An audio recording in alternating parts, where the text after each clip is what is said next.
সরকারি চাকরিতে কোটা ব্যবস্থার সংস্কার করে সংসদে আইন পাশ না করা পর্যন্ত আন্দোলন চালিয়ে যাওয়ার ঘোষণা দিয়েছেন শিক্ষার্থীরা। এক দফা দাবি আদায় এবং হামলার প্রতিবাদে শুক্রবার বিকেল ৪টায় সারা দেশে ক্যাম্পাসে ক্যাম্পাসে বিক্ষোভ মিছিলের কর্মসূচি ঘোষণা করা হয়েছে। তাপস কর্মকার এবং তারিফ মল্লিকের তোলা ছবিতে মনিরুল ইসলাম মিন্টুর রিপোর্টে বিস্তারিত। ঘোষিত কর্মসূচি পালনে বৃষ্টি উপেক্ষা করেই দুপুরে ঢাকা বিশ্ববিদ্যালয়ের কেন্দ্রীয় লাইব্রেরির সামনে জড়ো হতে থাকে আন্দোলনকারী শিক্ষার্থীরা। ঘণ্টাখানেক পর তারা মিছিল নিয়ে মধুর ক্যান্টিন, মল চত্বর ও কয়েকটি আবাসিক হল ঘুরে টিএসসির দিকে যায়। এ সময় ছাত্রলীগ মধুর ক্যান্টিনে অবস্থান নেয়। বিকেল ৫টার দিকে মিছিলটি শাহবাগের দিকে এগিয়ে যায়। আগে থেকে সিদ্ধান্ত ছিল আন্দোলনকারীদের অবস্থান হবে শাহবাগ কেন্দ্রিক। এ সময় পুলিশও একপাশে ব্যারিকেড দিয়ে রাখে। প্রায় ১৫ মিনিট সেখানে অবস্থান নিয়ে স্লোগান দিতে থাকে কোটা বিরোধীরা। এক পর্যায়ে একটি অংশ পুলিশি বাধা পেরিয়েই সামনের দিকে এগিয়ে যেতে চায়।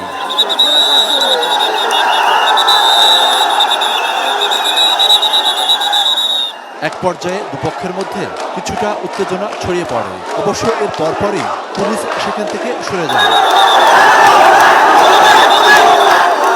এর কিছুক্ষণ পর কয়েকজন গণমাধ্যম কর্মীর উপর হামলা চালানো হয়। অবশ্য আন্দোলনকারীদের কয়েকজন তাদের সেখান থেকে সরিয়ে দেয়।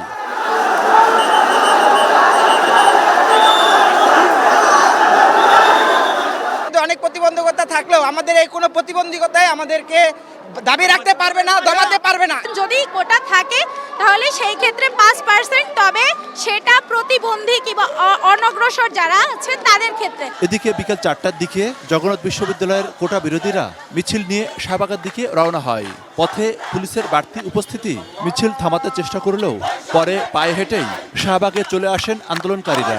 যারা কোটার প্রকৃত হকদার, আমাদের সংবিধানের যে ২৯ নং অনুচ্ছেদের ২-৩ বলা আছে যে অনগ্রসর জাতিগোষ্ঠী, শুধু তাদের জন্য সর্বোচ্চ ৫% কোটা বরাদ্দ রাখা যেতে পারে। আমাদের আন্দোলনকে উস্কে দেওয়ার চেষ্টা করা হচ্ছে, কিন্তু আমরা শান্তিপূর্ণ আন্দোলন চালিয়ে যাব যতদিন ধরে আমাদের দাবি আদায় না হয়। পুলিশ আমাদের এই আন্দোলনকে বাধাগ্রস্ত করে একটা ইস্যু তৈরি করার চেষ্টা করছে, কিন্তু আমরা প্রথম থেকেই আমরা শান্তিপূর্ণভাবে আন্দোলন করে যাচ্ছিলাম।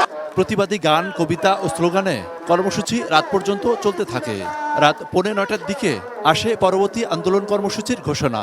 আমাদের যে এক দফা কর্মসূচিতে আমাদের আন্দোলন, আমরা চাচ্ছি জরুরি অধিবেশন থেকে সংসদে এই আইন পাস করতে হবে।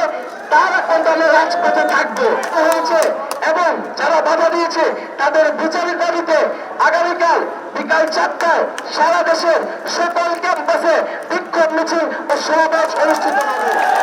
পরে মিছিল নিয়ে আবারও ক্যাম্পাসের দিকে ফিরে যায় কোটা বিরোধী আন্দোলনকারীরা। এদিকে শাহবাগে যখন কোটা সংস্কার দাবিতে আন্দোলন চলমান, এ সময় রাজু ভাস্কর্যের সামনে জড়ো হয়ে মিছিল সমাবেশ করে ছাত্রলীগ। এই ব্লকেট খেলা, এরপরেও এই যানজট অবরোধ পরিস্থিতি তৈরি করা, এটি কি সঠিক কোনো কর্মপ্রক্রিয়া? মনিরুল ইসলাম মিন্টু, এটি নিউজ, ঢাকা।